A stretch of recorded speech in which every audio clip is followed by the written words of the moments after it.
Ito ang siyudad ng San Fernando, ang kabisera ng Pampanga at regional center ng Central Luzon. Tinuturing itong puso ng probinsya dahil mayaman sa kasaysayan, sa kultura at maging sa ekonomiya. Ang atraksyong ito ng San Fernando ang siya ring humikayat sa Mega World Corporation upang itayo dito ang kanilang unang township development sa Central Luzon, ang Capital Town.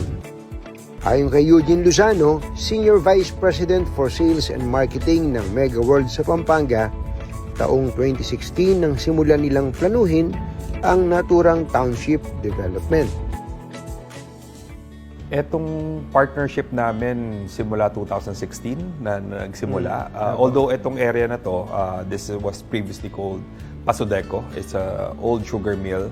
Ito yung unang-unang Filipino-owned azucarera sa buong Pilipinas. 1800s pa, century-old na to. Marami nagtatanong kung bakit sa San Fernando napiling itayo ng Mega World ang kanilang township at hindi sa Clark, kung saan madalas na pumupunta ang mga investor. Bakit po napili ng Mega World na paglagyan po ng capital town ito pong San Fernando, Pampanga? Our chairman, Dr. Andrew L. Tan, vision niya palagi to bring the progress and opportunities in strategic locations. Yes. Kasi right now, lahat nandun na sa Clark, all the developments, offices, hotels. So, ang vision niya palagi is ilalagay niya or ilalapit niya sa ibang lugar para mas reachable. So, napaka-strategic na itong San Fernando kasi binibigyan niya ng access yung mga taga Bulacan, Bataan, even yung mga towns na nandito papuntang Olongapo. We have Guagua, Bacolor, Santa Rita, Lubao. So instead of them pupunta ng Clark or Angeles, which is more than an hour away, nilapit niya yung trabaho, opportunity, yung ganitong klase ng lifestyle. Ayon kay Eugene, ganito rin ang naging formula ng Mega World sa Eastwood, Quezon City, ang kanilang pinakaunang township na naging game changer sa larangan ng real estate development.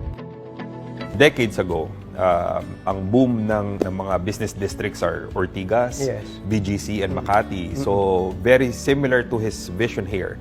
Instead of bringing yung mga tao dati, instead of pumunta ng Ortigas, ng Makati, nilapit niya sa Marikina, sa Quezon City, saka sa Antipolo, yung Eastwood. Isa pa sa mga tumatak na township ng Mega World ang Iloilo Business Park na siya ngayong bagong Central Business District sa Iloilo. Iloilo Business Park, dating old Iloilo Airport. 10 years ago, I don't know kung nakapasyal kayo dati, more than 10 years ago, talagang siya, very sleepy town. So iniisip din nila, paano kayo magkakaroon ng opportunity na mabuhay yung ganitong lifestyle o ma-introduce yung parang Eastwood na lifestyle. Sabi namin, ang formula dyan is you have to ipasok mo yung BPO. Pag nagkaroon ka na ng employment opportunity, nagkaroon ka ng BPO opportunity sa loob, mag-iiba yung lifestyle ng mga tao. Even yung spending power nila tataas. And true enough, ngayon, makita mo, buhay na buhay, yung tourism, buhay na buhay. Tulad po ng Iloilo Business Park, plano ng Mega World na itong capital town ay maging susunod na Central Business District dito po sa Central Luzon. Alam nyo ba, 250,000 o 250,000 mga trabaho ang inaasahang malilikha sa township project na ito ng Mega World.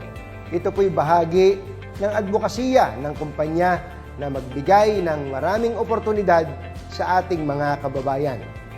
So, lahat to, pag napasok natin yung BPO, first BPO office namin under construction na right now. Itong Pasodeco Tower nasa tapat natin. Ito na yung mag-i-start yung sinakasabi naming formula na pagka tinaas mo na yung antas ng spending power ng mga tao, nagbigay ka ng additional opportunity ng trabaho, then eventually mag-level up na lahat yung lifestyle. Ang dami namin nakukuhang interest, actually very big interest are coming from the BPO sector na maglagay ng headquarters dito sa Capital Town, Pampanga. Especially connected siya dun sa North Rail, meters away. Mga gaano kalayo yung ito? I think 500 to 700 ganun, meters. lapit. Pwedeng walking distance. Walking distance. May sukat na 35.6 hectares. Matatagpuan sa Capital Town ang residential areas, mga opisina, sinihan, restaurant, malls, museums, at marami pang iba. Magkakaroon kami ng hotels dito. Part ng plano rin namin yung museum kasi nga napaka-historic na itong lugar na to. So we're collecting artifacts sa commercial district, itong shop house district kung nasan tayo ngayon. Tapos ang design niya is neoclassical or art deco. So parang ita-transport ka namin sa Rodeo Drive. Parang nasa Beverly Hills dito, Parang no? nasa Beverly Hills. Dahil sa laki ng potensyal ng lugar, hindi katakatakang sold out na ang kanilang commercial lots. Etong commercial lots natin, actually, Katunying, mga 5 years ago or 3 years ago, sold out na yan. Mabilis to. Ganon. Wala na pala akong bibilin dito. May dala pa naman ako dito ng 500. Kasi yung idea na magtatayo ka na negosyo sa loob ng township ng Mega World, appealing yan sa mga negosyante. So now, ang ino-offer namin dito are residential condominiums and a hotel product. So, yung residential condominium, just to share to you, no, Katunying, it appeals to younger generation. We were surprised, actually, millennial nung una, 5 years ago, millennial, ngayon Gen Z na.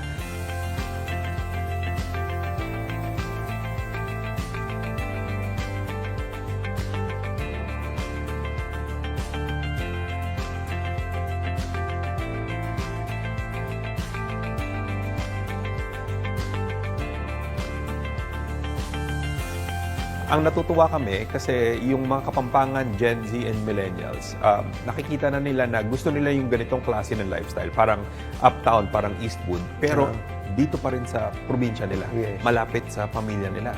And second, nakikita rin namin yung pasok ng bumibili sa amin ng condominium, mga 2-bedroom, mga napaplano na nila yung retirement nila dito, but hindi na nila ma-imagine yung sarili nila sa malaking bahay. Magda-downsize sila to a more safer, mas 2-bedroom na mas secured, mas maliit, mas accessible lahat.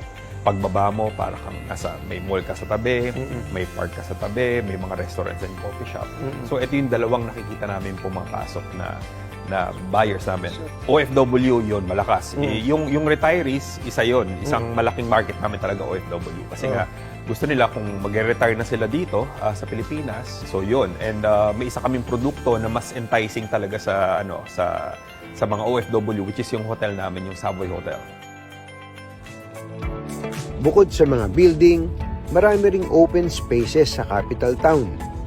Meron pang rainwater park at narito rin pala ang pinakamalaking McDonald's.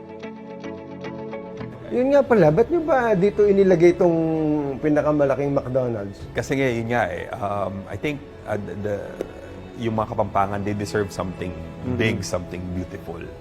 It's something na pwede nilang i-claim na ipagyabang na dito nilagay ng McDonald's yung pinakamalaki in their province. Saludo ang Mega World sa ganda ng kasaysayan ng Pampanga at sa mga kabalen na hindi lamang magaling sa pagluluto. Galing sa serbisyo, yung pag-accommodate, hospitality ng mga Kapampangan. So, yan ang inspiration namin when we designed this. So, that's why components namin na may hotel, gagawing tourism, mag-i-invite ng mga turismo. Halos 3 dekada na pala mula nang simulan ng Mega World ito pong konsepto ng township development.